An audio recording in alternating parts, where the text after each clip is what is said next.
ان کا اور کوئی مقصد نہیں ہوتا، کوئی دنیائی غرض اور مقصد نہیں ہوتا، اللہ کی بڑائی بیان کرتے ہیں، اللہ کی فکر کرتے ہیں، اور یہی محنت کرتے ہیں کہ پوری دنیا میں پورا دن زندہ ہو جائے، پوری دنیا کے انسان مسلمان تو درکنار کافی بھی جنت والے بن گئے۔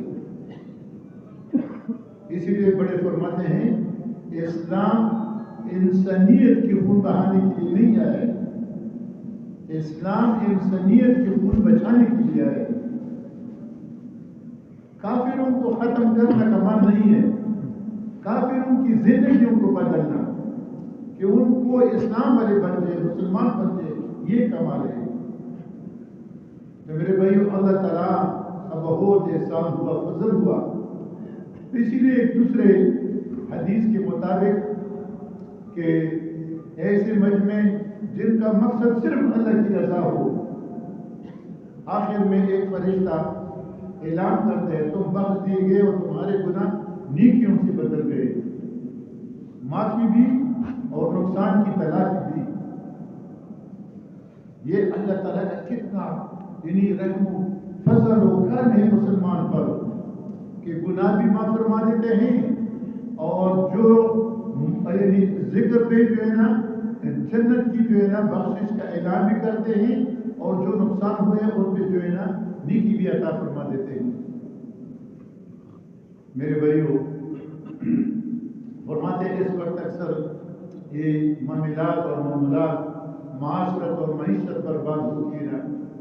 دین کے کئی شعبے ہیں، ایک تو ایمانیات ہے، سب سے پہلے ایمانیات ہے، پھر عبادات ہے، یہ سارے پھر عبادات میں آتے ہیں، نماز، روزہ، تلاوت، ذکر، یہ سارے عبادات ہیں۔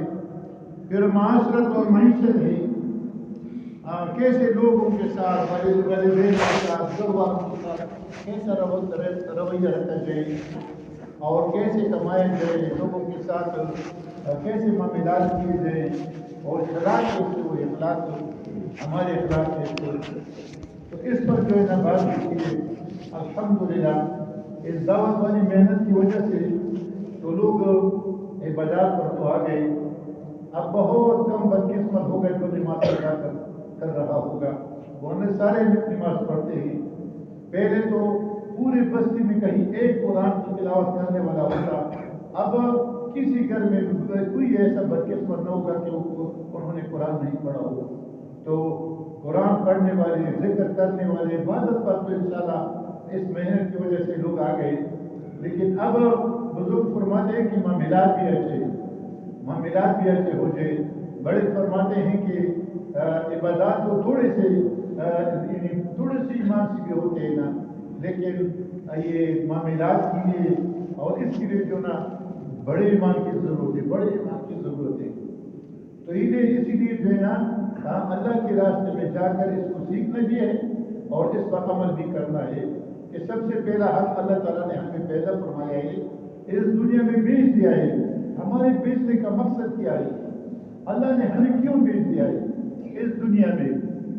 اللہ تعالیٰ نے اپنے معرفت کے لیے ہمیں بھیج دیا ہے، اور پھر کہ ہم ایک دوسرے کو حقوق کو جانیں اور اللہ کے حقوق کو جانیں۔ سب سے پہلے حق ہمارے اوپر اللہ کا ہے کہ ہم اپنے رب کو پہچان دیں کہ ہمیں کس نے پیدا کیا ہے اور کس مقصد کے لیے پیدا کیا ہے۔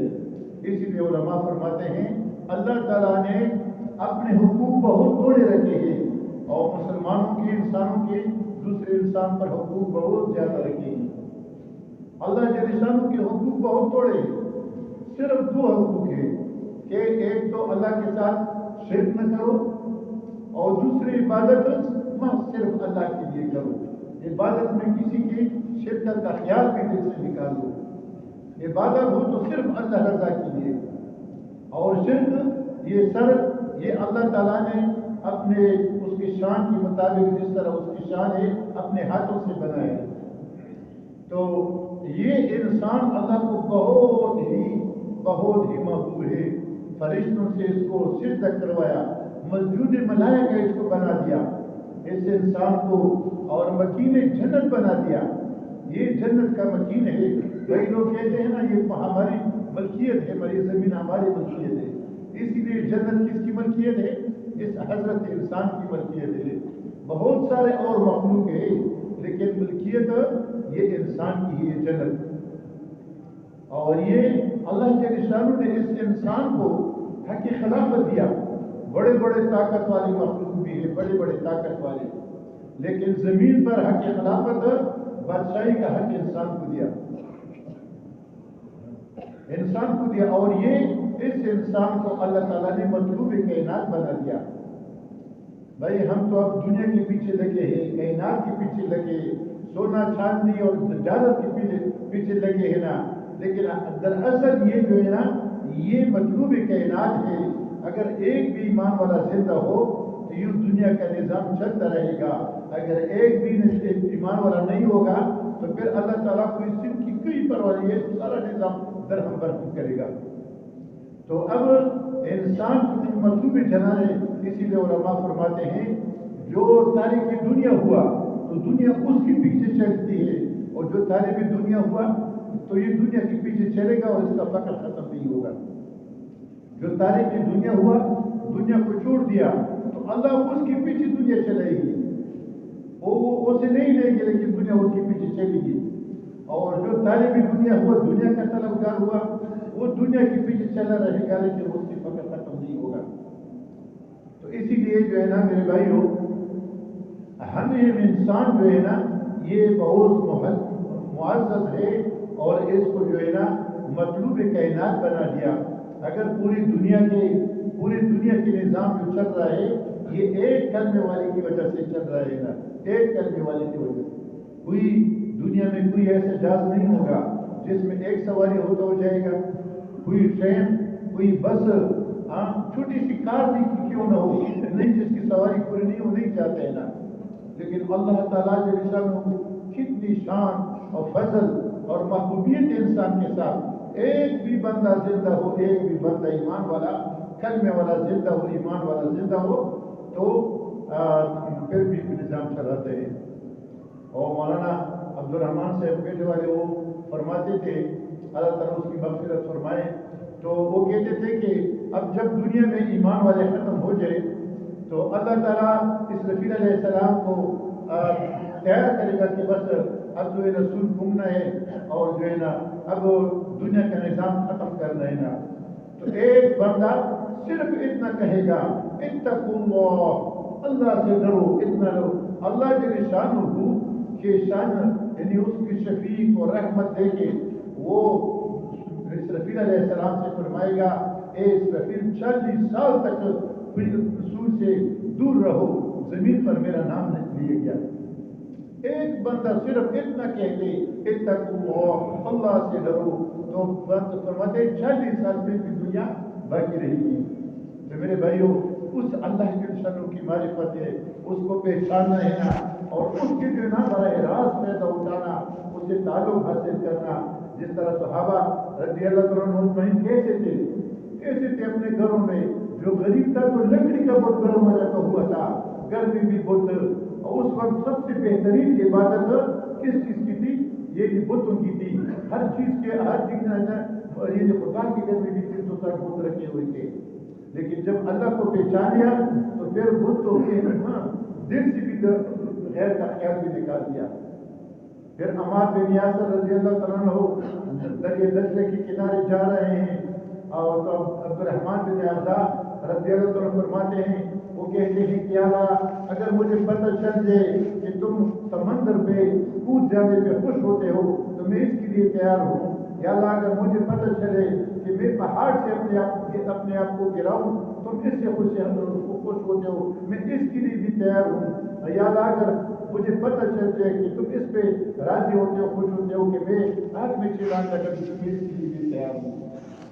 پھر اللہ کے لیے جب اللہ سے واقفیت ہو گئی، معرفت ہو گئی، پھر تو کیا پھر جو ہے نا عبداللہ بن رجال اور ساتھ بن ابی وقاص بیٹھے ہیں، دعا مانگتے ہیں. تو عبداللہ بن رجال کیا مانگتے ہیں؟ کل جو ہے نا کافروں کے ساتھ لڑائی میں میرے بدن کے ٹکڑے ٹکڑے ہو جائے اور مجھے پھر ایک نہیں 100 قبرستانوں میں دفن کرنا میرے جسم کے ٹکڑے 100 مزاروں میں. تو پھر جو ہے نا اپنے جسم کے ٹکڑے جو نا اس پہ جو خوش ہو جائے گا، اللہ کی لیے راضی ہو جائے گا. عبداللہ بن حذافہ رویا اور مطالعہ بادشاہ رومی بادشاہ نے ان کو پکڑا تھا. اس نے کہا کہ ہم نے آپ کو پہلے بتایا تھا کہ بھائی میں ہی صحیح ہو جاؤ, نصرانیت اختیار کرو تو تجھے سلامت ہے, آدھی بس صحیح بھی دوں گا, بیٹی سے نکاح بھی کراؤں گا, تجھے مسیر خاص بناؤں گا. اس نے کہا ظالم میں کسی وجہ سے نہیں رویا, کسی وجہ سے رویا کہ میرا ایک جسم ہے, ابھی ایک جو ہے نا وہ جان چلی جائے گی. میرے جو ہے نا ایک روایت کے مطابق 100 جسم ہوتے اور دوسرے روایت کے مطابق میرے جسم پر جتنے بال ہیں میرے اتنے جسم جان ہوتے, وہ ہر ایک جو ہے نا یہ جل جاتا اور پھر زندے میں زندہ ہوتا, پھر جل جاتا, تاکہ اللہ کے لیے میری قربانی ہو جائے گی. پھر اپنے جان کی قربانی پہ بھی خوش ہو جائے نا. تو سب سے پہلے اللہ کا حق ہے اللہ کی جو ہے نا اطاعت کرنا, اللہ سے خوف. دنیا کی کسی چیز سے اتنی خوف نہیں. صحابہ رضی اللہ تعالیٰ اجمعین کی جو ہے نا فرماتے ہیں کہ جس نے مخلوق کو جو ہے نا مخلوق سے ڈر گیا تو اللہ تعالیٰ مخلوق اس پہ مسلط کریں گے, اور جو ہے نا اگر جو اللہ سے ڈرا اور مخلوق سے نہیں ڈرا تو مخلوق اس کے لیے مستقل کر دیں گے. تو وہ مخلوق سے پھر نہیں ڈریں گے نا, پھر شیر کو کان سے پکڑ کر جو ہے نا اس کو تھپڑ لگائیں گے, اس کو ڈھونڈے بگا دیں گے نا, پھر نہیں ڈریں گے اس کے ساتھ, کیونکہ وہ تو پھر اللہ سے ڈرتے ہیں نا. تو اللہ کی معرفت ہے نا. تو سب سے پہلے اللہ کی معرفت ہے, حضور علیہ السلام کی سنت پر چلنا ہے, اطاعت رسول. حضور علیہ السلام کی بھی 2 حق ہمارے اوپر ہے نا, اتباع, حضور علیہ السلام کی اتباع اور حضور علیہ السلام کی اطاعت. اطاعت بھی کرنی ہے اور اتباع بھی کرنی ہے نا. حضور علیہ السلام کی ایک ایک سنت صحابہ کیسے جو ہے نا ایک ایک سنت پر عمل کرتے تھے نا, ایک ایک سنت کے ساتھ ان کی محبتی, ایک ایک سنت پہ عمل کرتے تھے. حضور علیہ السلام کے ساتھ یعنی امت کے ساتھ ان کی کتنی جو ہے نا یہ امت پر شفیق تھے, اور امت کے ساتھ محبتی امت کے ساتھ غمگین رہتے تھے, ہر وقت امت کے لیے غمگین رہتے تھے. دعائیں کرتے, ایک دفعہ غمگین تھے, جبریل علیہ السلام کو اللہ تعالیٰ نے بھیج دیا کہ میں اپنے محبوب کو غمگین دیکھ رہا ہوں نا, یہ کیا وجہ ہے؟ حضور علیہ السلام نے فرمایا جبریل اپنی امت کے لیے پریشان ہوں کہ میرے بعد جو ہے نا نبی نہیں ہے, اور میرے بعد میرے امت کے گناہ زیادہ ہوں گی, تو قیامت کی دن کتنی شرمندگی ہوگی, میری بھی شرمندگی ہوگی, میری امت کی بھی شرمندگی. سارے لوگوں کے ساتھ نبی تو ہوگا نہیں, میرے امت جو ہے نا میرے امت کی گناہ زیادہ ہوگی. جبریل علیہ السلام گئے اللہ تعالیٰ سے, اللہ تعالیٰ نے فرمایا جبریل جاؤ اس کو میرے حبیب صلی اللہ علیہ وسلم کو بتا دو کہ تیرے امت کے ساتھ میں ایسے خیمے میں جو ہے نا حساب کتاب کروں گا کہ ان کی گناہ تجھے بھی معلوم نہ ہو جائے, تیرا دل بھی ان سے لبر جائے. اتنی محبت امت کے ساتھ, امت کے لیے ہم پریشان ہوتے ہیں.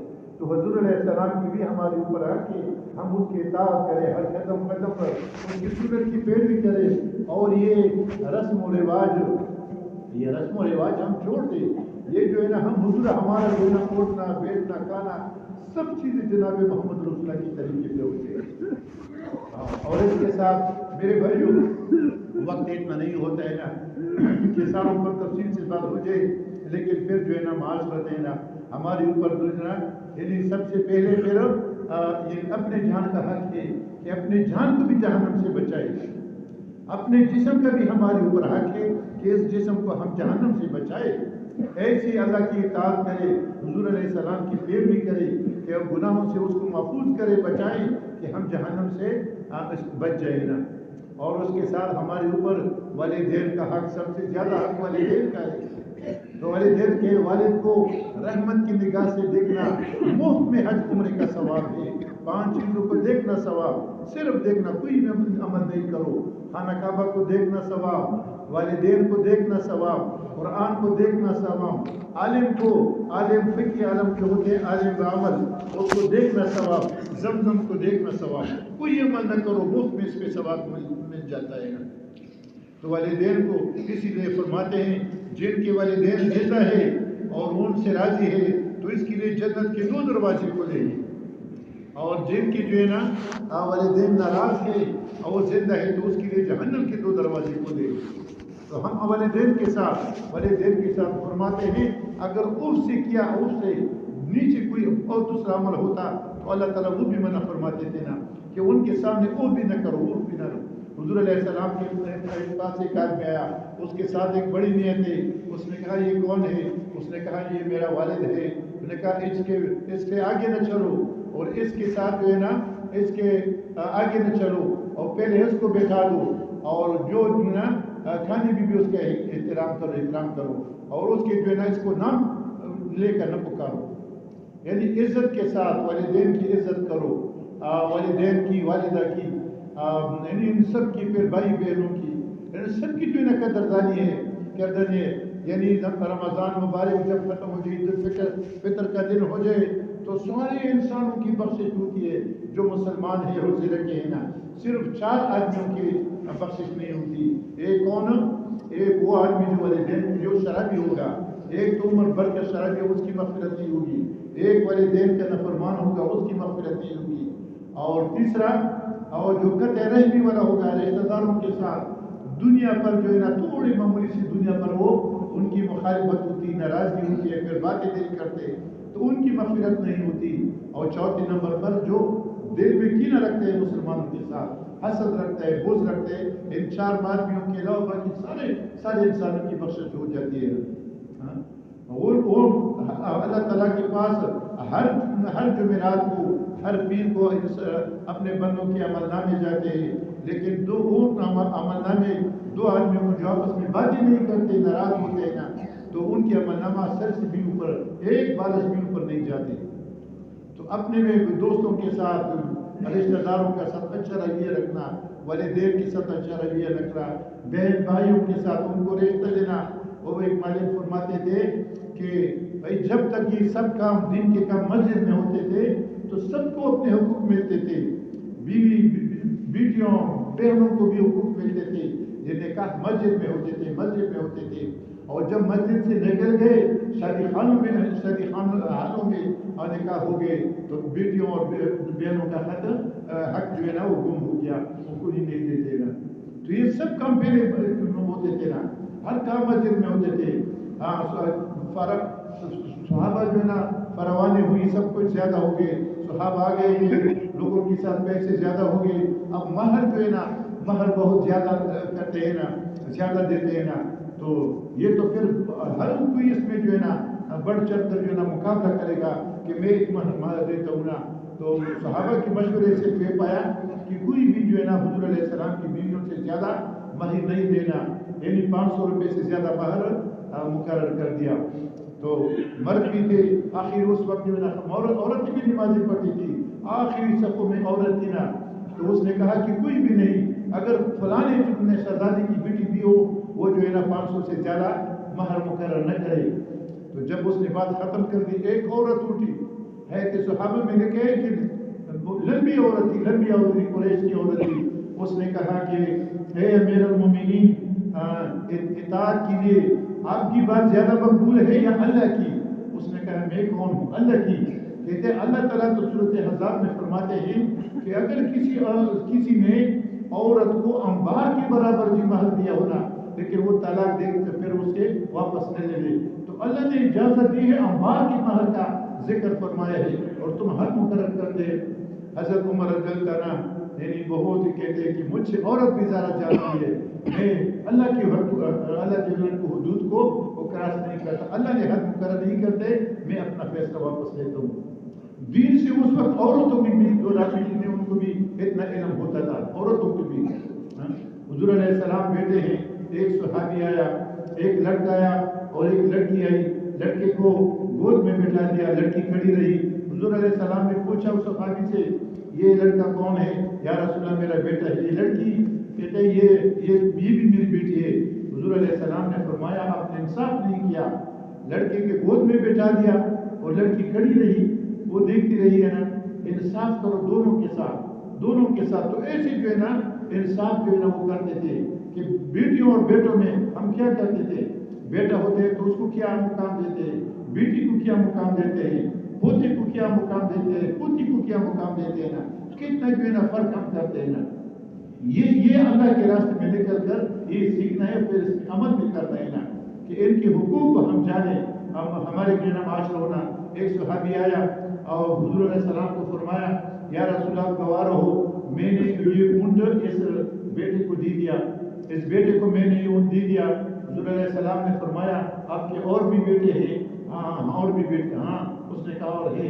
حضور علیہ السلام مجھے ظلم پر گواہ مت بناؤ، اس میں دوسرے بیٹوں کا بھی حق ہے، مجھے ظلم پر گواہ مت بناؤ۔